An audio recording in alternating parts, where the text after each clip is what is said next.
O nosso tema é o pecado consciente. Eu gostaria de pregar sobre Jesus, sobre o Espírito Santo, sobre o Pai, nosso Criador, sobre a salvação, sobre vários temas importantes também para nós, para nos edificar, nos encorajar. Mas este tema também é um tema importante. E essa mensagem é uma mensagem exortativa, repreensiva e admoestativa. Ou seja, Deus, na sua bondade, na sua misericórdia, Ele quer também nos dar um aviso, nos alertar sobre o pecado. E se eu soubesse, se você soubesse o que é pecado, a gente não pecava. Porque é algo muito difícil, muito duro, e que realmente traz consequências trágicas. E antes de entrar propriamente dito no tema, precisamos saber o que é pecado. Será que eu sei o que é pecado? Será que você sabe o que é pecado? Entender também o seu conceito na Bíblia, o que a Bíblia fala sobre isso, e a gravidade das consequências geradas por ele. Então, Deus, na sua bondade, na sua misericórdia, Ele quer salvar todas as pessoas. Mas Ele deixou claramente para nós, na sua palavra, o manual da vida, como nós devemos viver, como nós devemos nos portar para herdar este reino celestial que Ele quer oferecer e oferece para todos. Todas as pessoas têm a oportunidade de poder participar desse reino celestial. Colossenses fala que a igreja é o reino de Deus na terra. Então, quando você é imerso nas águas e você se entrega a Cristo, você entra, você é transportado para o reino do Filho do seu amor. Então, você que está na igreja hoje, que você faz parte do corpo de Cristo, você já faz parte desse reino celestial. E essa mensagem é para você e para mim, para nos alertar a não cair neste pecado específico, que é o pecado consciente. Uma introdução para nós. O que é pecado?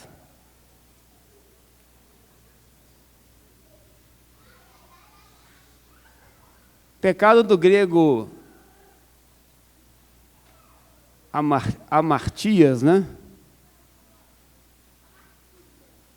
Que quer dizer errar o alvo. Errar o alvo. Pecar é errar o alvo. Quando nós erramos o alvo, nós pecamos. A palavra era utilizada no mundo antigo para descrever um erro cometido. Como um arqueiro grego, quando ele errava o alvo, ele dizia, pequei. Quando ele errava o alvo, o arqueiro grego, quando ele errava o alvo, ele falava, eu pequei.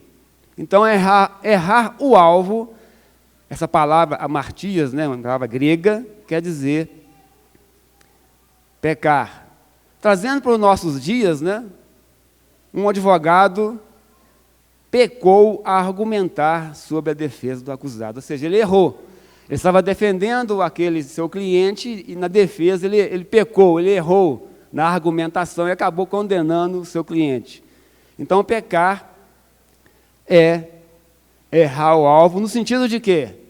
De não atingir, né, de errar no sentido de não atingir um alvo específico. No nosso caso, pecado é errar o alvo que Deus tem para a nossa vida. Deus tem um alvo para você e para mim. Ele definiu esse alvo. É o alvo da sua vontade. Deus, Ele estabeleceu a sua vontade para nós. Ele é o nosso Criador. Ele é o nosso sustentador. E por meio de Cristo, né, Ele nos libertou de todo o pecado. O sábio escreveu em Eclesiastes 12, versículo 13. De tudo que se tem ouvido, a suma é: teme a Deus e guarda os seus mandamentos. Nós temos que temer. Temer é reverenciar, é respeitar. Não só aqui no prédio da igreja. A igreja não é o prédio. A igreja é você e eu. A igreja reúne aqui, reúne quarta, reúne nos grupos familiares, A igreja está no seu trabalho, porque você está lá, representando o Cristo. A igreja está na sua casa com seus familiares. A igreja está em todo lugar, a igreja não está estática, porque a igreja é você e eu. Então, teme a Deus e guarda a vontade dEle. Se você viver assim, você nunca vai cair no pecado consciente. O alvo de Deus é que acertemos sempre a vontade do nosso Pai. Ele é um bom Pai, e como um bom Pai, Ele disciplina. Eu, como um bom pai, se eu quero ser um bom pai para os meus filhos, eu preciso discipliná-los. Senão eles vão ficar delinquentes, né, e cair no pecado, como nós vemos vários jovens, várias crianças desviando da vontade de Deus. Então, como um bom pai, ele disciplina, ele corrige, e ele mostra o caminho que nós precisamos andar. Nós precisamos andar como Cristo andou. Olha o que diz 1 João 2, versículo 6, ou melhor, João 2, versículo 6. Aquele que permanece nele, esse deve andar assim como ele andou. Então, aquele que permanece em Jesus deve andar como? Andar como Jesus andou. Você abre o Evangelho, Jesus era misericordioso, era cheio de bondade, ele não temia tocar nos leprosos, nos doentes, em dar atenção para eles, em acudi-los, em conversar com eles, em conversar com as pessoas que não tinham nenhum valor para a sociedade. Então, precisamos andar como Jesus, amar como Jesus. E o mandamento dele é novo. Não sei se você lembra. Não é amar o nosso próximo como a nós mesmos. Isso é o Antigo Testamento. No Novo Testamento, o novo mandamento de Jesus é: amai-vos uns aos outros como eu, Jesus, vos amei. A forma de amarmos é a forma que Jesus ensinou. Como ele amou, precisamos amar também. Em Cristo temos exemplo perfeito a ser seguido. Quando Paulo falou aos coríntios, né, imitarem ele, é porque ele imitava Jesus. Se você imita Jesus, você pode falar: imite a mim, porque eu estou imitando Jesus. E a sua conduta, a sua vida vai mostrar se você imita ou não. Se você tem bondade no coração, se você tem misericórdia, se você tem amor, se você perdoa, se você pede perdão, se você tem uma vida realmente clara, que mostra que você realmente é um cristão. Existem 3 formas. Se você ver a figura, né? Todos pecaram. A primeira parte que nós vamos ver aqui. 3 formas de pecar. Romanos 3, 23 diz que todos pecaram e carecem da glória de Deus. Todos. Hebreus fala que Deus não mente. E você falou que todos pecaram, todos pecaram. E todos carecem da glória dele. Todo ser humano que já viveu, que está vivendo e vai viver nessa terra, depende da glória de Deus. Ele é o Senhor, Ele é o Criador. Então, primeiro ponto, quando nós erramos o alvo, o arqueiro erra o alvo. O alvo é a vontade de Deus. E o arqueiro, né, que somos nós erramos o alvo. Vamos errando, todos pecaram. A segunda forma, básica de errar o alvo é a transgressão. O que é a transgressão? O arqueiro, ele passa, né, ele passa a sua flecha, ele manda a sua flecha além do alvo, além da vontade de Deus. Gálatas 3,19 fala sobre isso. A pessoa transgride a vontade de Deus. Deus quer uma coisa, a pessoa vai muito além do que ele pediu, né? E a terceira forma de pecar, de errar o alvo, é a iniquidade. Isaías 53, versículo 6 e Tiago 3, versículo 6. O arqueiro ignora completamente o alvo, ele vira as costas. Que é o pagão iníquo. Ele não reconhece Deus. Deus não existe. As normas dele, as regras dele, a vontade dele não existe para ele. Então ele dá as costas para Deus. Ele atira, né, as suas flechas completamente fora da vontade de Deus. Ezequiel 18, versículo 20, diz que a alma que pecar, essa morrerá. A alma que pecar, essa morrerá. O filho não levará a iniquidade do pai, nem o pai a iniquidade do filho.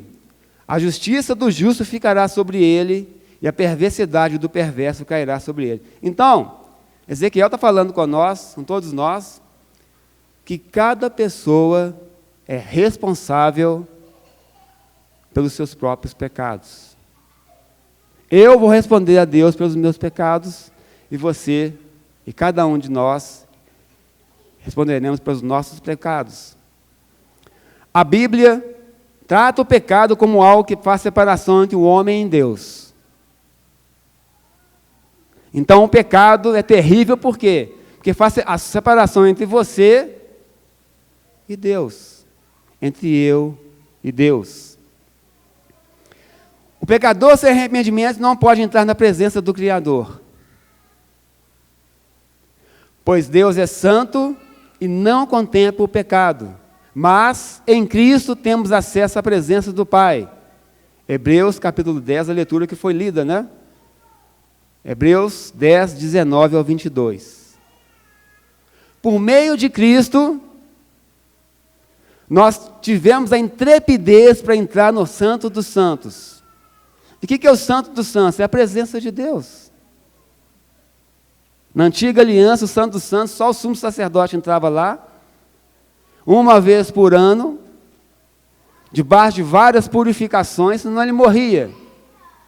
Né? Tinha um lugar santo antes, na antessala, onde ficava a arca, a tábua da aliança, era o Santo dos Santos. Uma vez por ano, o sumo sacerdote entrava lá, e fazia toda a purificação dos pecados, por ele e pelo povo, senão ele morria lá dentro. E Jesus, através de Jesus, com a sua morte, ele rasgou o véu da separação do Santo dos Santos, e nós entramos no Santo dos Santos. Você e eu somos sacerdotes do Senhor. Essa glória que nós temos. Nós somos pecadores, mas Deus nos limpou, nos purificou, e nos fez um povo santo e consagrado, sacerdotes para o seu reino e glória. Irmãos, alguns pecados são abomináveis aos olhos de Deus, como, por exemplo, a idolatria, a depravação e a moralidade sexual, e algo muito, muito sério. Provérbios 6,19 diz que Deus não vê com bons olhos aquele que semeia contenda entre os irmãos. É abominável para ele. Então, cuidado. Cuidado com as conversas, né? Ao pé do ouvido, falar do irmão. Deus não gosta disso, não. Certo? E vários outros pecados, a presença de Deus não tem pecado. Se você e eu queremos ir para o céu, nós precisamos ser purificados do pecado. E Jesus pode fazer e já fez esse trabalho para nós. O pecado gera morte e sem Cristo, o pecado gera morte, e sem Cristo todos nós estávamos condenados ao destino eterno sem Deus.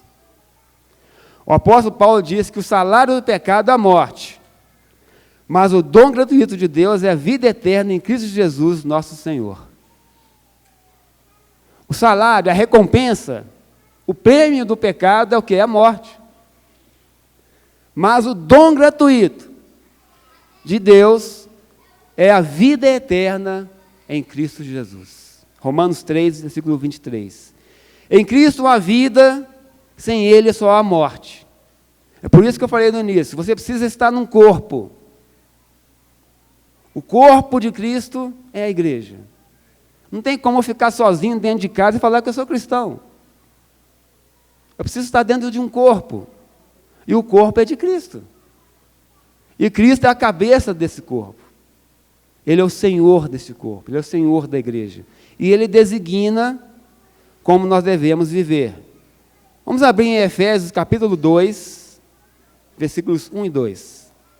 Efésios capítulo 2, 1 e 2.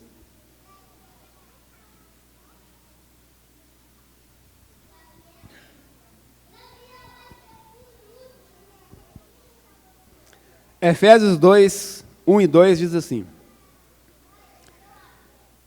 Ele, Jesus, nos deu vida, estando nós mortos nos nossos delitos e pecados, nos quais andastes outrora, segundo o curso deste mundo, segundo o príncipe da potestade do ar, do espírito que agora atua nos filhos da desobediência. Então, Jesus nos deu vida. Nós estávamos mortos nos nossos delitos e pecados, nas transgressões, nas iniquidades, nas mentiras, nos enganos, nas idolatrias, mas Ele nos limpou de tudo isso. Hoje nós somos um povo santo e consagrado a Ele. O pecado consciente, o que é isso? O que é o pecado consciente? Vamos abrir em Hebreus 10, 26 ao 31.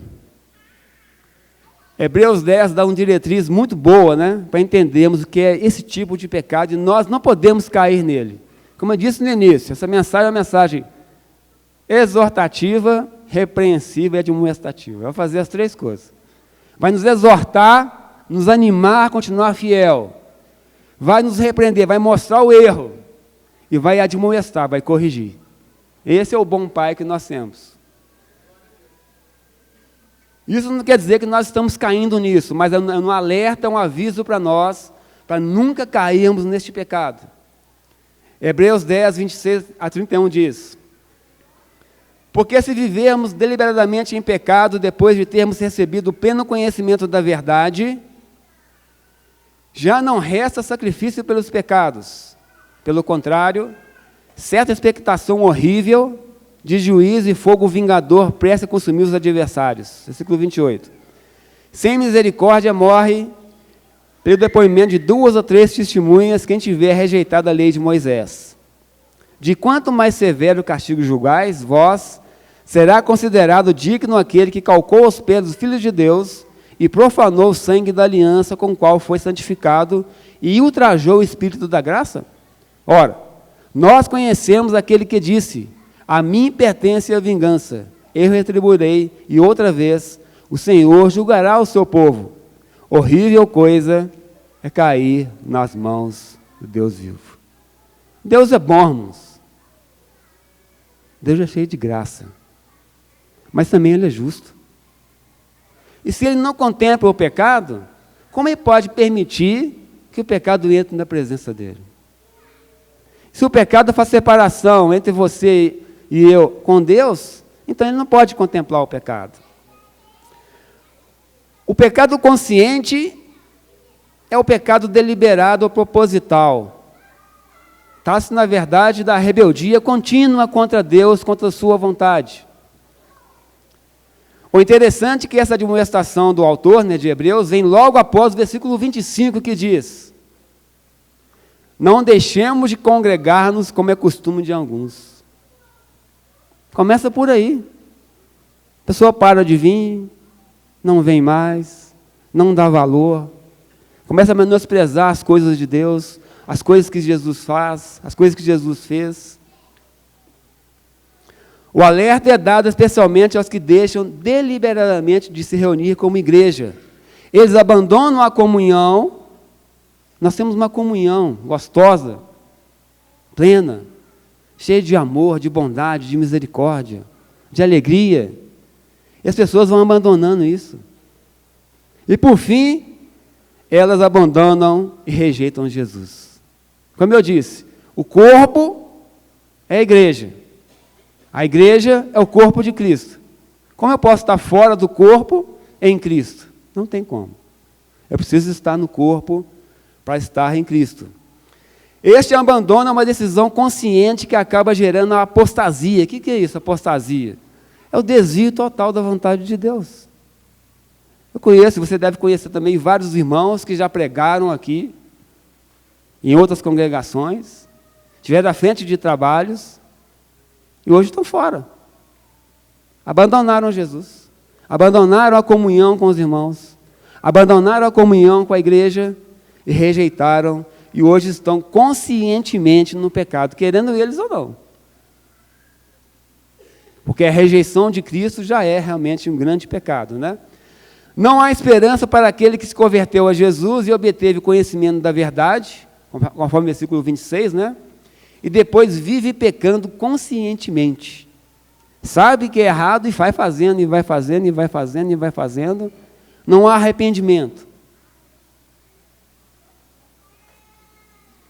Qual é a consequência dessa atitude? Já não resta sacrifício pelos pecados. Diz aqui versículo 26. Não há mais o que fazer com essa pessoa, infelizmente. Apenas por meio de Jesus e seu sacrifício podemos ser salvos. Quando é rejeitado esse único meio, a salvação se torna inviável. A pessoa conhece a verdade, participa das delícias espirituais com toda a igreja, da comunhão, da ceia, da oferta, das reuniões, do convívio, depois ela larga tudo e vai embora. Não tem mais o que fazer. Não tem mais o que fazer. Já não resta mais sacrifício pelos pecados. Versículo 27, vou só citar agora, não vou mais entrar em detalhes. O desvio traz consigo uma expectativa de juízo trágico para as pessoas. O julgamento de Deus é certo e infalível.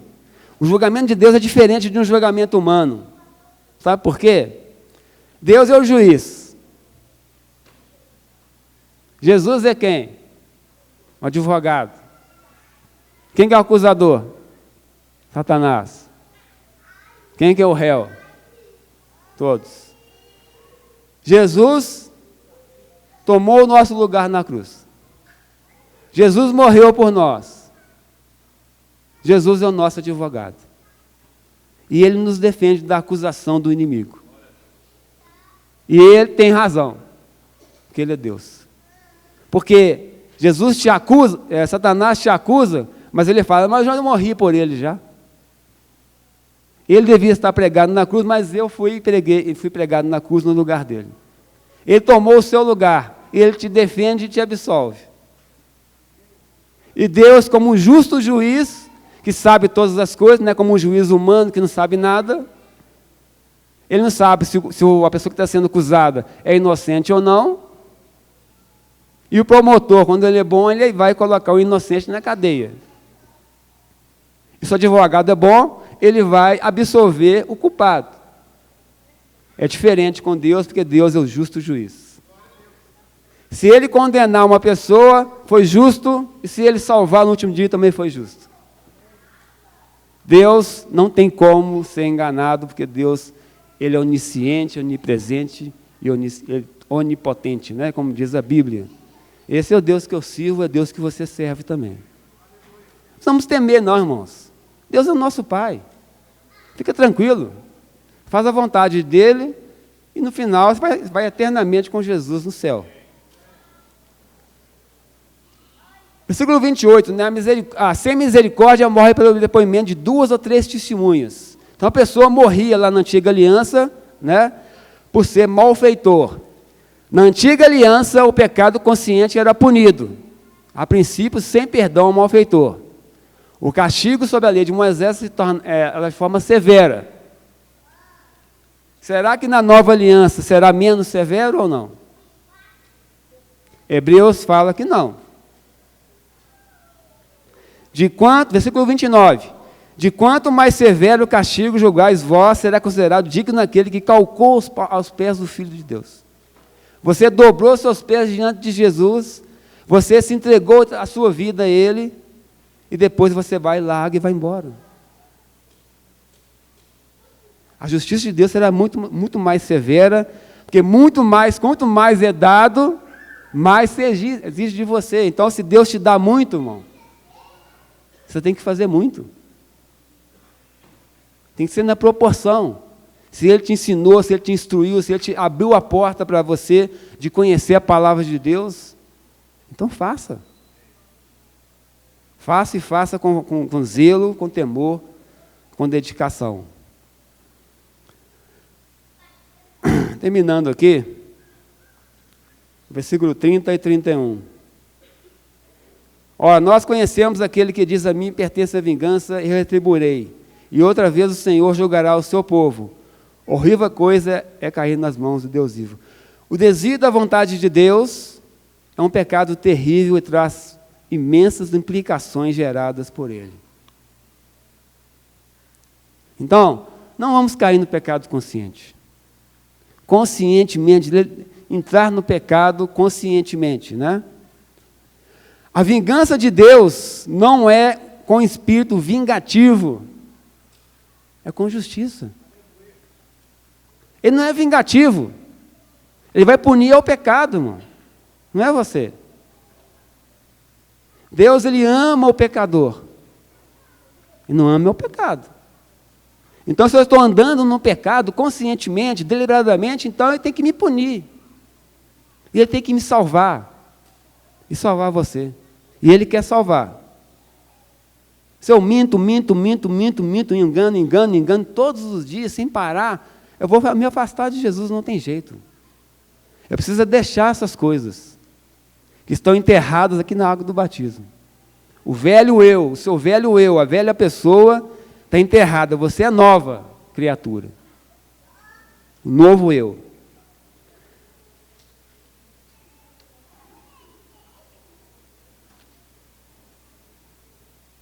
Conclusão para nós.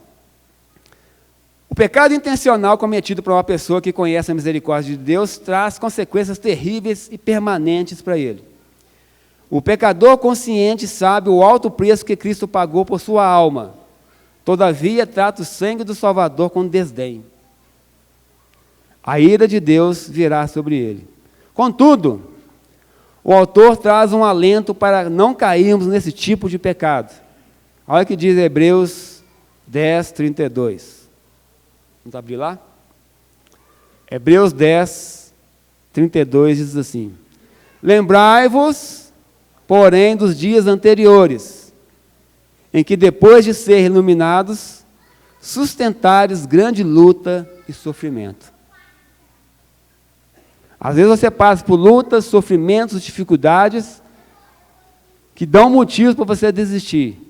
Não desista. Fique fiel. Vale a pena. Com dificuldade, com sofrimento, internado no hospital, com doença, com câncer, seja o que for. Vale a pena ficar fiel a Jesus. Que no último dia você irá eternamente com Ele para o céu. É necessário permanecer fiel até o fim, apesar da oposição dos homens, da perseguição, que quase não tem no Brasil, né? Que perseguição que tem? Tem irmãos nossos morrendo pelo mundo, até hoje, por causa de Jesus. Que perseguição que há? E se vier a perseguição realmente, será que nós somos cristãos suficientes para enfrentar? Nós precisamos ser.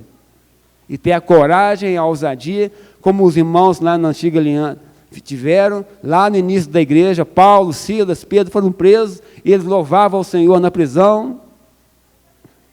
Eles convertiam os carcereiros, a família deles, os guardas lá dos romanos. Onde eles estavam, eles pregavam Cristo. Será que nós temos essa convicção que Deus é eterno e onde quer que nós estejamos, Deus está conosco? Versículo 35. Não abandoneis, portanto, a vossa confiança, ela tem grande galardão. Não abandone a sua confiança em Deus. Ah, eu estou sofrendo, estou doente, estou desempregado. Confie em Deus. Deus, Ele cuida. Deus, Ele cuida da sua necessidade, aquilo que você precisa para viver. Uma leitura final, vamos abrir lá, Hebreus capítulo 10. Hebreus capítulo 10, 36 ao 39. Qual que é a solução? Acerta o alvo. Se você acertar o alvo da vontade de Deus, você não cai no pecado consciente. E nenhum outro pecado, vamos dizer assim. O manual está aqui. É só seguir. Deus te ensina e me ensina como nós devemos viver para agradar a Ele. Hebreus 10, 36 a 39 diz: com efeito, tens necessidade de perseverança, para que, havendo feito a vontade de Deus, alcanceis a promessa. Faz a vontade de Deus, irmão. Ah, eu não sei. Está aqui. Porque ainda dentro de pouco tempo, aquele que vem virá. Quem? Jesus. E não tardará. Todavia, o meu justo viverá pela fé, e se retroceder nele, não se compraz a minha alma. Não olha para trás. Esquece que já passou. Nós, porém, somos os que não retrocedem para a perdição. Somos, entretanto, da fé para a conservação da alma. Para a conservação da sua, da minha alma, preciosa para Deus. Deus possa abençoar.